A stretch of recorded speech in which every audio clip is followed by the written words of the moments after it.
মানে কাঞ্চনজঙ্ঘায় এতবার দেখেছি, তবে এইখান থেকে যে মজা পাচ্ছি বোধহয় ফার্স্ট টাইম দেখেও, মানে সামনে থেকে ফার্স্ট টাইম দেখেও, যেটা পেলিং থেকে সব থেকে কাছে দেখেছিলাম, তা মানে ওইখানেও এতটা ভালো লাগেনি, মানে মজা পাইনি যে এইখান নিচ থেকে যা দূর পর্যন্ত দেখে মজা পাচ্ছি।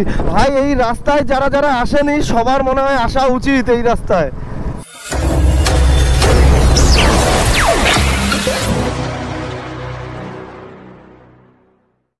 Good morning. আজকে কত তারিখ? আজকে 17 তারিখ, ডে 2। তো আজকে আমরা আছি, মানে এখন পর্যন্ত আমরা আছি ডালখোলা হোটেলে। হোটেল কি একটা ইন্টারন্যাশনাল। 7:10 বেরোনোর কথা ছিল 5টা, আজকেও 2 ঘন্টা লেট। আমার জিনিসগুলো পড়ে যাবে, ওর চোখে পড়বে না, নিচেরটা বসাবে। এই যে চশমাটাকে ফেলে দিয়েছো। চশমা আমি ওখানে হাতই দিইনি। বল ওখানে আমি কোথায় হাত দিয়েছি? কোথায় আমি এখানে আমি কোথায় হাত দিয়েছি বল? ফালতু একটা কমেন্ট করে দিস। এই হচ্ছে ছেলে পেলে, এই যে ध्यान से देखो इस बंदे को, गौर से देखो।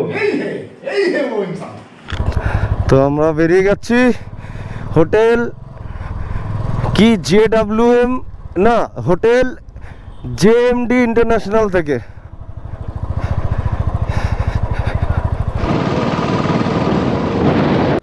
এই আমরা কিষানগঞ্জ ওয়েস্ট বেঙ্গল বর্ডারে ঢুকলাম, মানে বিহার ওয়েস্ট বেঙ্গল বর্ডার। আর এই বাদিকে যেতে হবে, এই বাদিক দিয়ে যেতে হবে, বুঝেছিস? সোজা চলে যাচ্ছে শিলিগুড়ি, আমরা যাব বাদিকে কাকুরবিট্টা। হোটেল থেকে বেরিয়ে মোটামুটি বিহার ক্রস করে গেছি, বিহার ক্রস করে আর 1-2 কিলোমিটার ভিতরে এসছি কাকুরবিটার দিকে। আর আমরা এখন খেতে দাঁড়িয়েছি এইখানে।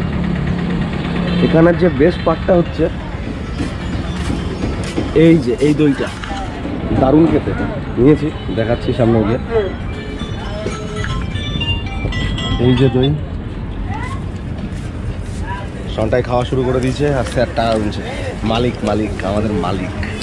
খাওয়া দাওয়া হয়ে গেল, এখন আমরা আবার বেরিয়ে যাচ্ছি। বর্ডার ক্রস করতে হবে, ওখানে বানসার করতে হবে। চল ভাই চল। খেয়ে দিয়ে উঠে বেরোনোর পর এরকম একটা রাস্তা দিয়ে যাচ্ছি, দারুণ সুন্দর একটা রাস্তা, গ্রাম্য পরিবেশ। আর এই গাছগুলো দেখুন কিরকম রাউন্ড, মানে ইউ শেপে রয়েছে, খুবই সুন্দর লাগছে, অসাধারণ, মাইন্ড বাবলিং। আরে দারুণ রাস্তা রে ভাই, কি সুন্দর জায়গাটা। রাস্তায় যেতে যেতে একটু দাঁড়িয়ে পড়লাম, গুগল ম্যাপ দেখাচ্ছে যে ওই যে সামনের রাস্তাটা, ওই রাস্তাটা দিয়ে যেতে হবে, একটা সরু রাস্তা। জানি না ঠিক দেখাচ্ছে কিনা গুগল ম্যাপ, তো গুগলের ভরসা করেই যাচ্ছি। হাতে প্রচুর টাইম আছে আমার, সবাই এই সরু রাস্তার মধ্যে সুসুরিয়ে যাব। এমনি ছাগলের উৎপাত, তার মধ্যে এত সরু রাস্তা। কাকুরবিট্টা বর্ডারে যেতে যেতে এখানে কিছু একটা অনুষ্ঠান হচ্ছে, হয়তো জানি না এটা কি অনুষ্ঠান, মনে হয় ছট পুজো। আর এখানের পাবলিকগুলো রাস্তাঘাট দেখে না, যেখানে সেখানে ঢুকে যাচ্ছে। একটু হলেই একটা অ্যাক্সিডেন্ট হতো আমার সাথে, একটা মেয়ে উড়ে যেত। অসাধারণ সুন্দর একটা রাস্তার মধ্যে দিয়ে আমরা যাচ্ছি কাকুরবিটার দিকে, কিষানগঞ্জ থেকে। এই রুটটাই নিল গুগল ম্যাপ। তো আর কি বলবো, দারুণ সুন্দর জায়গা, মানে দারুণ সুন্দর পরিবেশ, দুদিকে জঙ্গল, মাঝখান থেকে রাস্তার গাছগুলো সুন্দরভাবে ভিয়ের মতো, কখনো ইউর মতো। আর আমার ডান দিক দিয়ে বয়ে যাচ্ছে বেলুয়া নদী। কিছুক্ষণ আগে যেখানে ছট পুজো দেখালাম সেটা ছিল বেলুয়া নদীর তীর। হঠাৎ করে মুরগির বাচ্চা চলে এসছে, আর বাড়ির এইখানে আশেপাশের লোকজন সব এগুলো ছেড়ে রাখে, আর একটু কিছু হলে এখানে পয়সা নেবে, পয়সা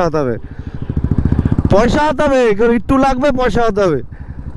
ক্যামেরা অন করলাম, কারণ ওই যে কিষানগঞ্জ থেকে কাঞ্চনজঙ্ঘা দেখা যাচ্ছে। আগেও দেখিয়েছি, জানি না এখান থেকে কতটা দেখাতে পাচ্ছি। কাঞ্চনজঙ্ঘার যেন আরো বড় হয়ে যাচ্ছে। এখনো কিন্তু কিষানগঞ্জের আশেপাশেই যাচ্ছি, এখনো মানে সমতলেই আছি। নিচ থেকে এত সুন্দর ভিউ, আরো আগে যদি গিয়ে দেখাতে পারি আবার দেখাবো। এই জায়গাটা না দাঁড়িয়ে পারলাম না। এইদিকে সুন্দর একটা ক্ষেত, আর এখানে এই গাছের ফাঁক দিয়ে কাঞ্চনজঙ্ঘার ভিউটা। তনুজদা সন্টাই অসাধারণ লাগছে। মানে পাহাড়ে আমরা গিয়ে কাঞ্চনজঙ্ঘা অনেক দেখি, কিন্তু এই সমতলে দাঁড়িয়ে এই জায়গার থেকে এইভাবে কাঞ্চনজঙ্ঘার ভিউটাও একটা আলাদা মজা। যেটা বলছিলাম, ওই দেখুন কাঞ্চনজঙ্ঘা, যাই না গোপ্রোতে কতটা আসছে, একটু আগেও দেখিয়েছিলাম। মানে অসাধারণ একটা দৃশ্য, নিচে সমতল ধান ক্ষেত, একটা নালা, আর ওই সামনে কাঞ্চনজঙ্ঘা। সময় হাতে থাকলে ড্রোনটা উড়াতাম শিওর। এখানে একটা নদী ক্রস করছি, এই নদীটার নাম আগেই বলেছি, এখন আবার ভুলে গেলাম। কি ভাওল নদী, ভাওল নদী, সুন্দর নদীটা।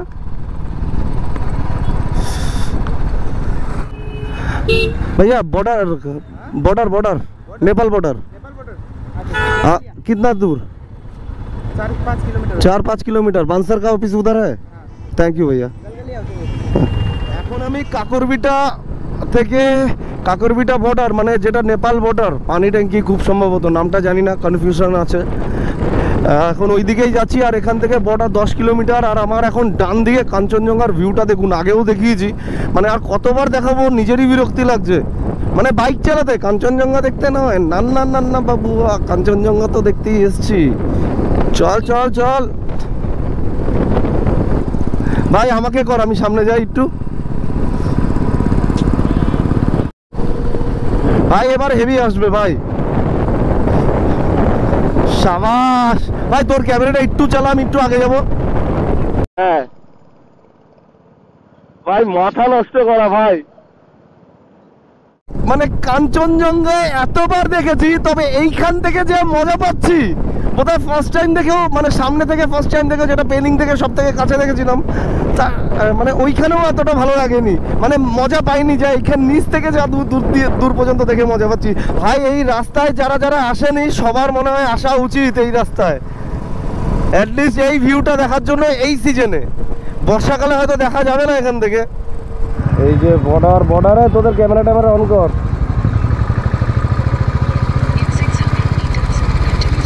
এখানে চেকিং হবে নেপাল পুলিশের। এই জাস্ট আমরা নেপালে ঢুকলাম। আচ্ছা, এইখানের সিস্টেমটা হচ্ছে, এই যে রাস্তাটা দিয়ে আমরা যাচ্ছি, সেইটা হচ্ছে টোটো, বাইক, ছোট সাইকেল, মানে ছোট সাইকেল বলছি, সাইকেল না করছি। আর ওই ডান দিকে যে ব্রিজটা আছে, ওটা দিয়ে বিগ ভেহিকেলসগুলো যায়। একদিকে এটা খুব ভালো হয়েছে, জ্যামটার জন্য কম হয়। পানি ট্যাঙ্কি কাকরবিটা বর্ডার থেকে ঢুকে গেলাম নেপালে। ইনিশিয়াল চেকিং মেকিং করে নিল এখানে সিকিউরিটি পারপাস। আর এখন আমরা যাচ্ছি বানসার কাটতে। এখানে বানসার অফিস এই সামনেই মনে হয়, আগে পাশে কোথাও হবে, তাও একবার জিজ্ঞাসা করে নেবো। বানসার যে বানসার অফিসে ঢুকে গেলাম। বানসার কাটা হয়ে গেছে, পার ডে 200 টাকা করে নিল, আর ফর্ম ফিল আপের জন্য পার হেড 30 টাকা করে নিল। নিজে ফর্ম ফিল আপ করলে 30 টাকা না দিলেও হতো। তো বানসার কাটিয়ে আমরা চলে এসেছি কারেন্সি চেঞ্জ করতে। करेंसी चेंज हो जाएगा 1.57। करेंगे तभी भी कोई काउंटर मिलेगा ना यहाँ पे, जहाँ पे नेपाली देके इंडियन ले सके। यहाँ भी हो सकता है। अरे হয়ে যাবে বাবা, আমি জানি, তুই কর। মানি এক্সচেঞ্জ হয়ে গেল, সুবিধা মানি এক্সচেঞ্জ থেকে। আগে গিয়েই কোথাও খেয়ে নেবো, শহরের থেকে বেরিয়ে যাই। এখন আমরা সবাই আছি কাকরবিটায়, যদি অনেকক্ষণ আগেই ঢুকেছিলাম। বর্ডার পার করে বানসার বানিয়ে মানি এক্সচেঞ্জ করে এখানে আসলাম। এবার বলি, এখানে আসলাম বলতে এই যে হোটেলটা, সব কাজবাজ করে এখন আমরা খেতে বসে পড়েছি ওই হোটেলেই, হোটেল আসাম। কি হলো? আসাম হোটেল। আর খাবারে নিয়ে নিয়েছি আমি এইটা। এইখানে আছে ডাল, ভাত, এটা ওদের দই, এটা চাটনি, স্যালাড, শাক, এটা সবসময় দেয় না তাহলে, ভাজি। আর তুই কি নিয়েছিস? এই তো চাউমিন। এই আর জয় এটা নিয়েছে। হ্যাঁ, আরেকটা জিনিস, তাড়াতাড়ি খাই, খেদে দেখা হচ্ছে রাস্তায়। খাওয়া দাওয়া আর রেস্ট হয়ে গেল অনেকক্ষণ। এখন আমরা আবার চলে যাচ্ছি কি, যেদিকে যাচ্ছিলাম সেদিকেই যাচ্ছি, ইলামের দিকে। আমি এখন যেখানে আছি এখান থেকে রাইট টার্ন নিতে হবে টুয়ার্ডস ইলাম। তো এইদিকে সোজা ইলাম, এই রাস্তাটা। भैया इस जगह का नाम क्या है? চারালি। কাকরবিটা থেকে চারালি থেকে ডান দিকে মেরে সোজা। কাকরবিটা থেকে চারালি ওই মোটামুটি 10 থেকে 15 কিলোমিটারের অ্যাপ্রক্স হবে। সেখান থেকে এখন সোজা এরকম এই সামনে একটু ফাঁকা জায়গা দেখে দাঁড়িয়ে যাব, এই জায়গাটাই দাঁড়িয়ে যাই। পিছনে ওরা অনেকটা পিছনে পড়ে গেছে, আর আমারও প্রচণ্ড জোরে সুসু পেয়েছে। সুসু মুসু হয়ে গেল, সুসু ব্রেক নিয়ে নিয়েছি, এবার আবার এগিয়ে যাচ্ছি। ওরা আমাকে ফেরে আবার এগিয়ে গেছে। এতক্ষণ আমি আগে ছিলাম, ওরা পিছনে ছিল, এখন ওরা আগে আমি পিছনে। সমতল থেকে পাহাড় দেখতে দেখতে সমতল মালভূমি ছেড়ে এবার আস্তে আস্তে চড়াই শুরু হয়ে গেল পাহাড়ে। এখান থেকে আস্তে আস্তে চড়াই শুরু, এবার আপ ডাউন থাকবে সেটা অন্য ব্যাপার, তবে মেন পাহাড়ে ওঠা এখান থেকেই শুরু হলো। अभी आएगा मज़ा चलाने में, मेरे को तो पहाड़ में चलाने में ज़्यादा मज़ा आता है। আমি এখন যেখানে আছি সেখান থেকে মাইপোখরির ডিস্টেন্স অলমোস্ট 80 কিলোমিটার।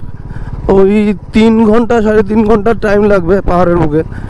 আর আমি এখন একাই চালাচ্ছি, জয় আর সন্টাই আগে গিয়ে দাঁড়িয়ে আছে কোথাও, আমি একটু পিছনে দাঁড়িয়ে গেছিলাম।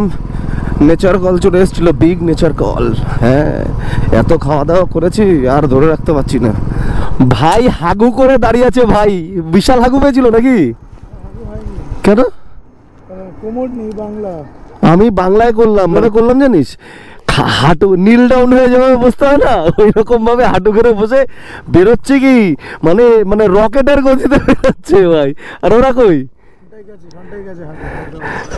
যেতে যেতে পথে পূর্ণিমা রাতে, পূর্ণিমা মানে পূর্ণিমা না, এখন অমাবস্যার আশেপাশেই চলছে, কারণ কিছুদিন আগে কালী পুজো গেছে। দাঁড়িয়ে পড়লাম কারণ সবারই নেচার কল লেগেছে। আমার পিছনে লেগেছিল, ওদের সামনে লেগেছে। ওই যে সন্টাইরা এই হোটেলটায় নেচার কল করতে গেছিলো, আর এই যে আমাদের গাড়ি।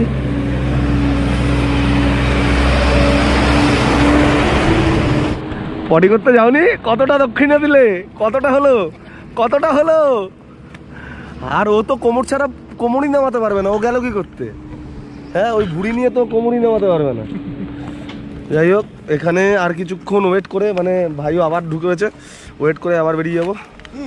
কিছু নেচার কলিং ব্রেক হয়ে গেল, আবার বেরিয়ে পড়লাম।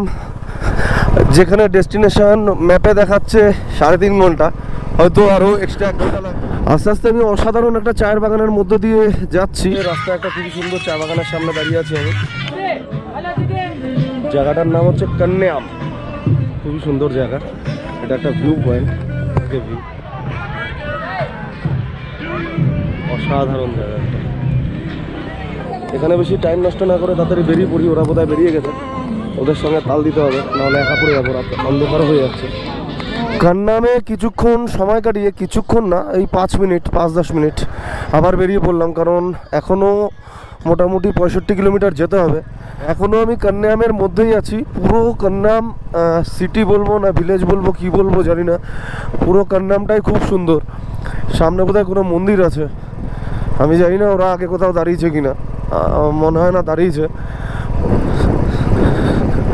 যত উপরে উঠছি আর যত রাত নামছে, ঠান্ডা বেড়েই যাচ্ছে। আমার হাতে বেশ ভালোই ঠান্ডা লাগছে, হাতটা প্রায় জমে জমে যাবে এরকম মনে হচ্ছে। এখন আমরা যেখানে আছি সেখান থেকে মাইপোখরির ডিস্টেন্স অলমোস্ট 40 কিলোমিটার। আর তার আগে চায়ের দোকানে এখন দাঁড়াবো, এই যে ডান দিকে চা আছে, আর পার্কিংও মোটামুটি ভালো আছে। বেশ কিছুক্ষণ ওয়েট করে গেছি, চাটা খাওয়া হয়ে গেছে, জয় একটু ফ্রেশ হয়ে নিল, এখন আমরা আবার এগোচ্ছি। অনেক রাত হয়ে গেছে। এখন আমি অলরেডি ইলামের কাছে চলে এসেছি। আর আগে পেট্রোল পাম্প আছে বাঁহাতে, আগের বছর এসেছিলাম মনে আছে, তো এখানে পেট্রোল ভরে নেবো। এর আগে হয়তো পেট্রোল পাম্প নতুন হতে পারে, আমার জানা নেই, তবে লাস্ট এটাই পেট্রোল পাম্প ছিল আগের বছর পর্যন্ত। তো আমাদের তেল ভরা হয়ে গেল, এবার সামনে একটা গ্যারাজে যাব। আরে ভাই, আমি গ্যারাজে ঢুকছি, এখানে ব্রেক ট্রেক একটুখানি টাইট বাইট দিয়ে নেবো, সামনেই গ্যারেজ আছে। আমরা এখন আছি ইলামের ঢোকার মুখে, পেট্রোল পাম্পের আগে যে গ্যারেজটা সেই গ্যারেজে।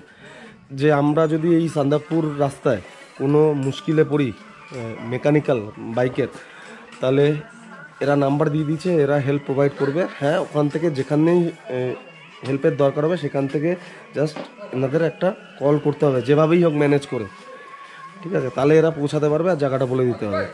তো খুবই ভালো সাপোর্ট। আর এদের নাম্বার নিয়ে নিয়েছি, আর নিচেই দেখতে পাচ্ছেন এদের নাম্বার যাচ্ছে, নাম্বারটা নোট করে নিন, কাজে লাগবে। দেখো, এই দোকানের মালিকের সাথেও কথা বলে নি। এই হচ্ছে দাদা, এই দোকানের মালিক। भैया आपका नाम मेरा पारस, और आपका दुकान का शॉप का आपका शॉप का नाम? शॉप का नाम पब्लिक गैरेज। Public garage. हाँ। तो अगर आप कुछ बोलना चाहते हो तो बोल सकते हो, कुछ स्पेशल जो यहाँ पे आना चाहता है कोलकाता से या कहीं कोलकाता से से आप लोग आइए तो यहाँ आएंगे संदकपुर राइड के लिए, नेपाल घूमने के लिए, इलाम के लिए, कन्याम के लिए आएंगे तो जरूर हमारा गैरेज पे आइए। और मोटरसाइकिल में कुछ प्रॉब्लम होगा और आप लोग का कुछ दिक्कत होगा तो हम यहाँ सहायता करेंगे, आप लोग का सहायता करेंगे, हेल्प करेंगे। हमारा भी दुकान का प्रमोट हो जाएगा। হ্যাঁ, যাই হোক যারা আসবেন এখানে আসবেন, হেল্প পাবেন। দেখা হচ্ছে রাস্তায় না হোটেলে গিয়ে। তো আমরা হোটেলে চলে এসেছি, হোটেল সোনামে। এটা ইলামেই, এক্স্যাক্ট ঠিকানাটা আমি না বলতে পারলেও লোকেশনটা শেয়ার করে দেবো। হোটেলের ভিতরের রুমটার মানে ঢুকতেই রিসেপশনটা কিছুটা এরকম সুন্দর হোটেল, বেশ। এখানে ডাইনিং, সামনে কিচেন, আর এই যে যার যেটা দরকার খেয়ে নিও, এখানেও আছে, সব কিছুই আছে। আর এখানে স্পেশালিটি হচ্ছে এই তিনটে ড্রিঙ্ক। हाँ ये लोकल वाइन है। हाँ, ये जो होता है ना ये कोदो का है, कोदो ये इधर ही फलता है हाँ, हाँ। और इधर से ही बनाकर इधर लेते हैं। अच्छा, और ये और ये टिमुर है, ये टिमुर है ना, ये पहाड़ पर पाता है। हाँ। वो बड़ा रूख होता है उसका, हाँ। उसका वो छोटा छोटा दाना होता है, उसको टिप के लेके और बफा के उसको बनाता है। और ये पदम चाल है ना, ये जड़ी बूटी का है, जड़ी बूटी है। हाँ। তো যাই হোক এখন আমরা একটু পরে খেয়ে নেবো, খাওয়া দাওয়া করে নেবো। খাওয়ারে অর্ডার দিয়েছি। কি অর্ডার দিয়েছিস রে ভাই? এটা কি খাচ্ছেন? আচ্ছা, লোকাল ড্রিঙ্ক আমরা খাবো, আমিও খাবো। আমাদের মধ্যে একটু ঝামেলা হচ্ছে এখন। কি নিয়ে ঝামেলা হচ্ছে, ঝগড়া, একটুখানি আপনারা দেখতে থাকুন। ভালো না লাগলে বন্ধ করে রেখে দিন। বল, একটা প্ল্যানিং এর এদিক ওদিক হচ্ছে না। প্রথম দিন বললো আমরা যাবো এখানে, আমি প্রথম দিন না, সেকেন্ড দিনে চলে যায়। সেকেন্ড দিকে আমাদের এখানেই থাকার কথা। আমি জানি নাকি, তোমরা তো বললে যে এখানে যেতে গেলে এতক্ষণ লাগবে। আমি জানি তাহলে ওটাই আমি আচ্ছা আমি কাউকে কিছু জিজ্ঞাসা করছি যে কোথায় যাবো, কোথায় কথা ভালো করে বলো। আমার কথাটা হচ্ছে আজকে আমরা কোথায় থাকি? আমার কথাটা আমি বলে দিই, আজকে আমরা কোথায় থাকি? আজকে আমি কালকে যখন ঘুম থেকে ঘুমাতে যাওয়ার আগে কটায় উঠতে বলেছিলাম? না ওটাই কথা। ভুল কথা। যদি রাস্তা ঠিকভাবে গাড়ি চালানো হতো ফ্লোতে, ভাই আমি এখানে ঘুরতে এসেছি, আমি রাস্তা মাপতে আসিনি। আমি এখানে যখন গাড়ি চালাচ্ছে তখন গাড়ি চালানো। হ্যাঁ, আর যেখানে ভালো ভিউ দেখবো ওখানে আমি দাঁড়িয়ে গিয়ে ফটো তুলবো, টাইম নেবো। ওই জন্যই আমি সকাল বেরোবো। হ্যাঁ আমি জানি, এরকম চলতেই থাকবে।